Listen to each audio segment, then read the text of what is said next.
पश्चिम बंगाल चुनाव में पहली बार धमाकेदार जीत के बाद अब राज्य में मुख्यमंत्री पद को लेकर सुगबुगाहट तेज हो गई है।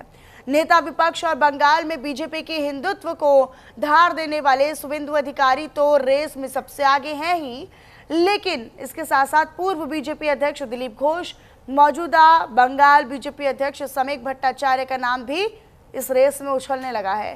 साथ ही साथ महिला चेहरों की बात करें तो ये टीवी स्क्रीन पर आपके कुछ चेहरे हैं, कुछ नाम हैं। महिला चेहरों में महाभारत की रूपा गांगुली, जो आपने टीवी स्क्रीन पर देखी होंगी, सीरियल्स में देखी होंगी, फिल्मों में देखी होंगी, अब राजनीति में भी देख लीजिए। इनका जो नाम और इनका चेहरा है वो सीएम रेस में भी सबसे आगे चल रहा है। रूपा गांगुली और फैशन डिजाइनर का पेशा छोड़ राजनीति में आई अग्निमित्रा पॉल का नाम भी सामने आ रहा है। तो इन दो महिला चेहरों को भी सीएम रेस में सबसे आगे टॉप पर देखा जा रहा है। तो सवाल यही है कि इनमें से बनेगा तो एक ही मुख्यमंत्री, लेकिन कौन बनेगा? क्योंकि बीजेपी ने यह भी कहा है अपनी रैलियों में, अपने संबोधनों में, खुद प्रधानमंत्री कह चुके हैं, अमित शाह कह चुके हैं कि बंगाल का अगला सीएम या अगली सीएम बंगाली ही होगा। तो पश्चिम बंगाल को अपना मुख्यमंत्री बंगाली मिलेगा, लेकिन क्या जातीय समीकरण, क्षेत्रीय समीकरण, सियासी समीकरण, राजनीतिक समीकरण और साथ ही साथ जो सामाजिक समीकरण है, क्या उन्हें साधने वाला कोई चेहरा इनमें से नजर आता है? क्या ये बीजेपी को तय करना होगा। पर्यवेक्षक भी बना दिए गए हैं। यहाँ पर अमित शाह को पर्यवेक्षक बना दिया गया है। यहाँ पर मोहन चरण मांझी को सह पर्यवेक्षक बनाया गया है। मोहन चरण मांझी और अमित शाह मिलकर ये तय करेंगे कि आखिरकार कार्यकर्ताओं के बीच में किसको लेकर सबसे ज़्यादा उत्साह है और रुझान है। निश्चित तौर पर सरकार बनाने से पहले एक बड़ी चुनौती पर्यवेक्षक और सह पर्यवेक्षक की भी है, लेकिन बंगाल में सीएम रेस में कई नाम। पंकज का रुख कर लेते हैं मेरे साथ मेरे सहयोगी। पंकज, कौन बनेगा बंगाल का अगला मुख्यमंत्री या बीजेपी का पहला मुख्यमंत्री? ये बड़ा सवाल अब बन चुका है।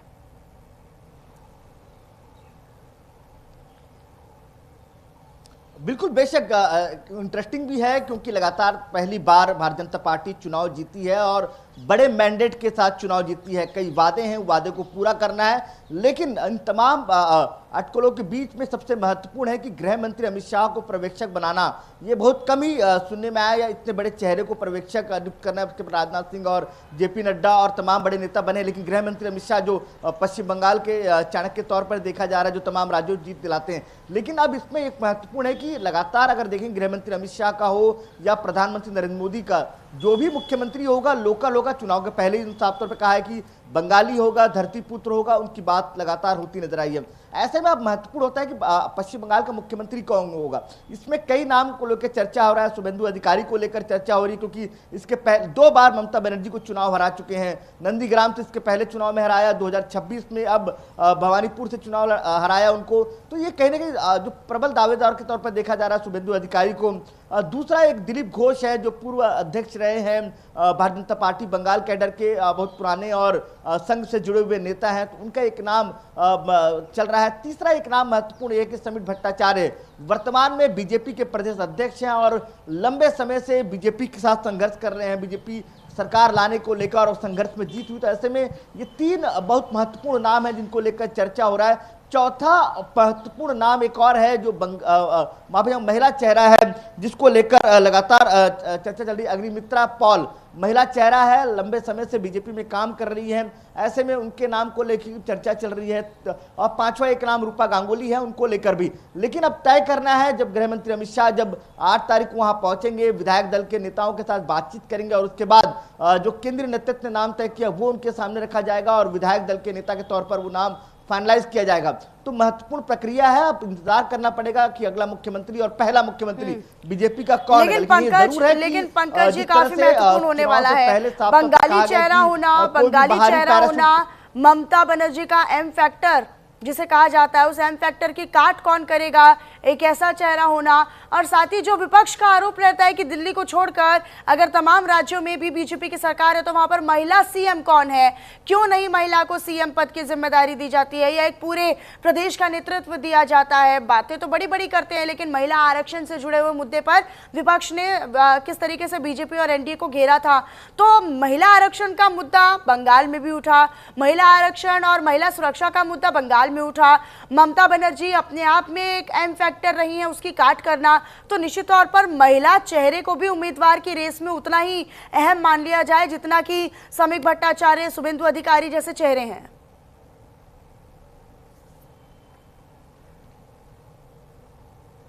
बिल्कुल, बेशक। देखिए, मैंने पहले कहा कि महिला आरक्षण बिल को लेकर चर्चा और उसके बाद महिला मुख्यमंत्री के तौर पर भी कई नाम को लेकर चर्चा चल रही है।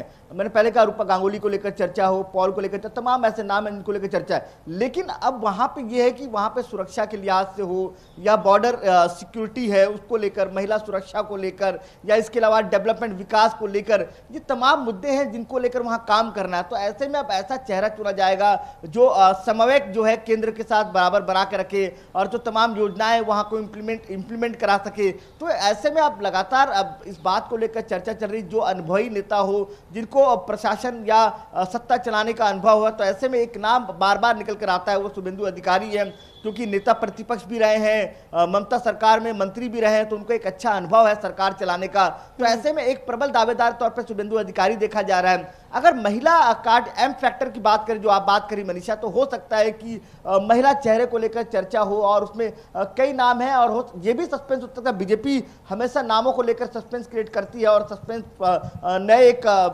चेहरा देती है, तो ऐसे में हो सकता है कोई नया चेहरा भी हो सकता है। लेकिन 5 नाम जो मैंने बताया कि वो प्रबल दावेदार है, शुभेंदु अधिकारी हो, दिलीप घोष हो, समीक भट्टाचार्य हो, रूपा गांगुली हो या अग्निमित्रा पॉल हो, ये तमाम नाम है जो प्रबल दावेदार के तौर पर देखे जा रहे हैं। तो कहने के अब इंतजार करना पड़ेगा जब विधायक दल का बैठक होगी और उसमें नाम तय किए जाएंगे। लेकिन ये जरूर है लेकिन बीते कुछ विधानसभा चुनावों से हमने देखा है कि एक नया ट्रैक रिकॉर्ड जो है और एक नया ट्रेंड जो है वो सियासत में बीजेपी ने सेट किया है, वो है कि जिन नामों की चर्चा चल रही होती है उनसे बिल्कुल एक अलग चेहरा और एकदम फ्रेश चेहरा जो है, जो किसी ने सोचा नहीं होता, किसी की जुबान पर नहीं होता, उस चेहरे को लीजिए कमान सौंप दी जाती है और फिर डिप्टी सीएम के तौर पर। लेकिन निश्चित तौर पर पश्चिम बंगाल के समीकरण क्या कहते हैं, क्या यहाँ पर भी जो चल रही सियासत है या जो चल रही राजनीति है वो इस बात को स्वीकार करेगी या यहाँ की जनता स्वीकार करेगी क्या कि अगर किसी नए चेहरे को यहाँ पर मौका दिया जाए जो सीएम रेस से बिल्कुल अलग होगा, क्या उस ट्रेंड को उस ट्रैक रिकॉर्ड को कायम रखती है बीजेपी? ये भी काफी महत्वपूर्ण होगा। अपनी नजर आप बनाकर रखिएगा पंकज, अपनी नजर आप बनाकर रखिएगा इन तमाम खबरों पर। शुक्रिया आपका जानकारी साझा करने के लिए। आगे बढ़ लेते हैं। अब आपको बताएं, जहां बंगाल में पहली बार बीजेपी ने सत्ता का स्वाद चखा है, विधानसभा चुनाव में बीजेपी की प्रचंड जीत हुई तो टीएमसी चारों खाने चित्त हुई। लेकिन बीजेपी की इस बड़ी जीत और प्रचंड जीत के साथ ही सवाल भी खड़े हो गए हैं कि बंगाल का मुख्यमंत्री कौन बनेगा, कौन पश्चिम बंगाल के सिंहासन पर बैठेगा, सत्ता की कुर्सी पर बैठेगा। इन सवालों के बीच बंगाल के नए सीएम चुनने की जिम्मेदारी केंद्रीय गृह मंत्री अमित शाह को दे दी गई है।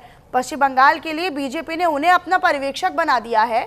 नए मुख्यमंत्री की शपथ की तारीख भी तय कर दी गई, लेकिन मुख्यमंत्री होगा कौन, उस नई तारीख को शपथ लेगा कौन, यह अभी भी सवाल जस का तस बरकरार है।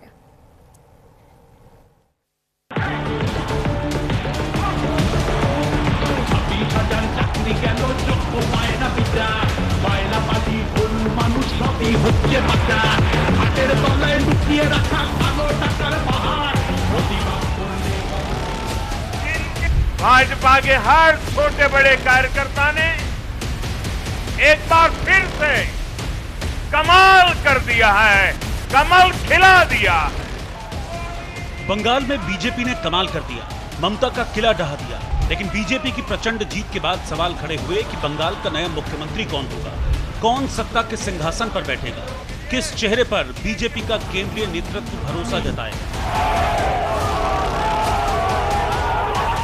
इन सवालों के बीच दिल्ली से लेकर बंगाल तक कई नामों की चर्चा हो रही है। इनमें सबसे आगे नाम है बीजेपी के फायर ब्रांड नेता शुभेंदु अधिकारी का। शुवेंदु अधिकारी ने ममता बनर्जी को हराकर भवानीपुर से चुनाव जीता है। शुवेंदु ने लगातार दूसरी बार ममता बनर्जी को हराया है। नंदीग्राम से भी वो विधायक चुने गए हैं। प्रधानमंत्री मोदी और अमित शाह के करीबी माने जाते हैं। बंगाल में बीजेपी के आक्रामक और लोकप्रिय चेहरा है। शुवेंदु अधिकारी के साथ ही दूसरा नाम जिसकी सियासी गलियारे में चर्चा हो रही है वो हैं बंगाल बीजेपी के अध्यक्ष समिक भट्टाचार्य। उनकी अगुवाई में ही बंगाल में कमल खिला है।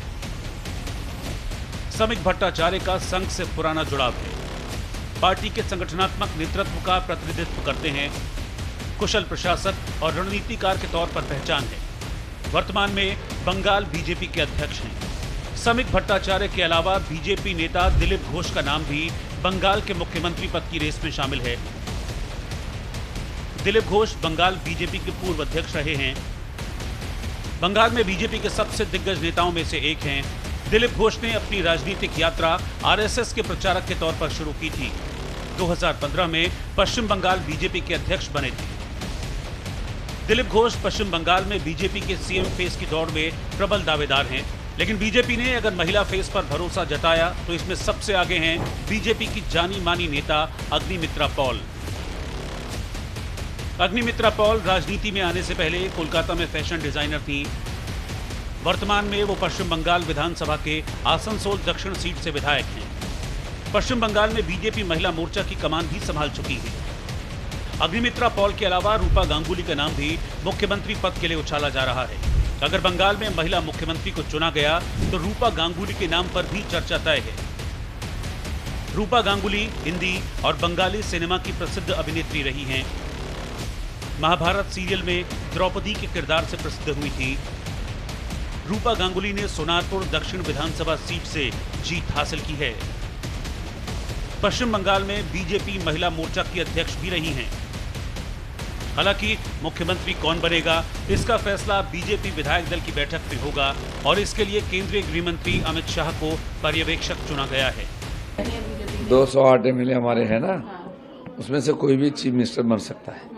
आपने देखा भी है पिछले सालों में बीजेपी जहां जीतती है यही चर्चा आप लोग खूब करते हैं, फिर ऐसा नाम आ जाता है सब ठंडा हो जाता है। तो बीजेपी में कार्यकर्ताओं की कमी नहीं है, एक से एक अनुभवी लोग हैं। फिर भी पार्टी की और हमारे दल की जो निर्णय होगा वही सर्वोपरि है और सुशासन देने के लिए सारे लोग एक साथ मिलकर काम करेंगे। बीजेपी के हर नेता का यही कहना है कि मुख्यमंत्री का फैसला केंद्रीय नेतृत्व करेगा। हालांकि पहले फेज की वोटिंग के बाद अमित शाह से पूछा गया था कि अगर बीजेपी सत्ता में आती है तो अगले मुख्यमंत्री का नाम क्या होगा। इस पर उन्होंने कहा था कि बंगाली बोलने वाला ही बंगाल का मुख्यमंत्री होगा। हालांकि वो कौन होगा इससे पर्दा अभी तक हटा नहीं है, लेकिन नए मुख्यमंत्री के शपथ की तारीख जरूर तय हो गई है। नहीं तो प्रधानमंत्री जी कल घोषणा कर दिया 25 वैशाख 9 मई रविंद्रनाथ ठाकुर का जन्मदिन, उसी दिन में ये सरकार बनी। 9 मई बंगाल में नए मुख्यमंत्री की शपथ की तारीख है, लेकिन सवाल अभी भी बरकरार है कि मुख्यमंत्री कौन बनेगा और कौन बंगाल के सिंहासन पर राज करेगा। Bureau report, news India. हालांकि पश्चिम बंगाल में हुई हिंसा को लेकर चुनाव आयुक्त ने सख्त निर्देश दे दिए हैं और चुनाव आयोग भी अब सख्त रुख अपनाता हुआ नजर आ रहा है। दरअसल ये जो मुख्य चुनाव आयुक्त है ज्ञानेश कुमार, उनकी ओर से कार्रवाई के निर्देश दिए गए हैं। हिंसा में शामिल लोगों के खिलाफ सख्त कार्रवाई के निर्देश ज्ञानेश कुमार की ओर से दिए गए हैं। मुख्य सचिव डीजीपी कोलकाता पुलिस आयुक्त को निर्देश दिए गए हैं और पुलिस अधिकारियों को गश्त बनाए रखने के निर्देश मुख्य चुनाव आयुक्त ज्ञानेश कुमार की ओर से दिए गए हैं। तो ये जानकारी अब तक साझा कर रहे हैं। चुनावी नतीजों के बावजूद अब बाद में भी बवाल का दौर जारी है और इसी दौरान विजय जुलूस, जिसे जीत जुलूस के तौर पर कहा जाता है, विजय जुलूस के दौरान टीएमसी और बीजेपी कार्यकर्ताओं की भिड़ंत अब जानलेवा हो गई है। कोलकाता के न्यू टाउन में बीजेपी कार्यकर्ताओं को पीट पीट कर मार डाला गया। इस हत्या का आरोप टीएमसी समर्थक पर लगा है। बीजेपी कार्यकर्ता मधु मंडल की हत्या के बाद आक्रोशित और गुस्साए परिवार वालों ने जमकर हंगामा काटा, जिसको कंट्रोल करने के लिए, नियंत्रित करने के लिए पुलिस को लाठी चार्ज तक करना पड़ा। कई अन्य जिलों में भी हिंसा की लगातार खबरें सामने आ रही हैं। अब ऐसे में देश के मुख्य चुनाव आयुक्त ज्ञानेश कुमार खुद अधिकारियों को बड़ा निर्देश जारी कर रहे हैं और मुख्य चुनाव आयुक्त ज्ञानेश कुमार ने पश्चिम बंगाल में हुई हिंसा और तोड़फोड़ में शामिल लोगों के खिलाफ सख्त कार्रवाई के निर्देश दे दिए हैं। मुख्य चुनाव आयुक्त ने पुलिस अधिकारियों को निरंतर गश्त बनाए रखने का आदेश दिया है। चुनाव आयोग ने पुलिस बलों को निर्देश दे दिया है कि वे पश्चिम बंगाल में किसी भी प्रकार की हिंसा के प्रति जीरो टॉलरेंस सुनिश्चित करें। तो मुख्य चुनाव आयुक्त ज्ञानेश कुमार की ओर से हिंसा में शामिल लोगों पर सख्त कार्रवाई के निर्देश दिए गए हैं। और लगातार विजय जुलूस के दौरान भी टीएमसी कार्यकर्ता और बीजेपी समर्थक आपस में भिड़ गए और इसमें ये खबरें निकलकर सामने आई कि बीजेपी नेता की मार कर पीट कर हत्या कर दी गई। परिवार वालों ने हंगामा काटा, उसके बाद लगातार बवाल हुआ।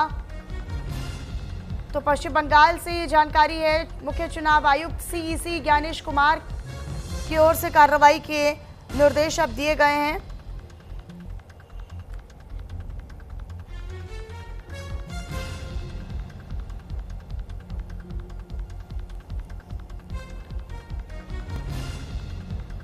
चुनाव भले ही खत्म हो गए हों, लेकिन यहाँ की हिंसा अभी भी लगातार जारी है और इसको लेकर अब चुनाव आयुक्त जो हैं वो लगातार एक्टिव नज़र आ रहे हैं, सक्रिय नज़र आ रहे हैं।